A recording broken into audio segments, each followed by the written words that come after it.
इथं जिथे जितके बी खाली येतात हे सगळं मराठा बांधव आहे. उगा विधानसभेच्या निवडणुकीवर आमदार साहेबांची बदनामी करणं, आता घटना झालीची झाली, तुमच्या समोर ते गावाला येऊन गेले, ते म्हणले की आमच्या याच्यात काही जातीवादाचा विषय नाही, पण 4-2 आमचे इथले हिंगोलीचे म्हणा, कळंदरीचे म्हणा, त्याला विधानसभा लढवायची इच्छा आहे, ते तेल घालून ते प्रकरण गरम करून ठेवायचे. हालाकी आमदार बांगर साहेबांचा याच्यात काही संबंध नाही. भांडणं वैयक्तिक गाव बंद करतो पाहिजे, ते स्वतः ब्लॅकमेलर आहेत, त्याचा रेकॉर्ड काढा. मी म्हणायला माझ्यावर भरोसा धरू नका. आणि जे बी सगळे गुन्हेगार आहेत, दुधान धुतलेलं कोणीच नाही. स्वतःचे धंदे 2 नंबरचे आणि 2 नंबरचे धंदे बंद करा, बंद करा. तुमचं काय निवेदन काय आहे?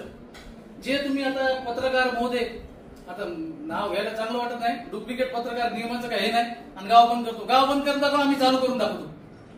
त्याच्या मागे का समाज आहे का? पुढे काय 2-4 जण येऊन पैसे खायचे, ब्लॅकमेलचे धंदे करणं त्याचं काम आहे. आम्ही त्या हिशोबाने साहेब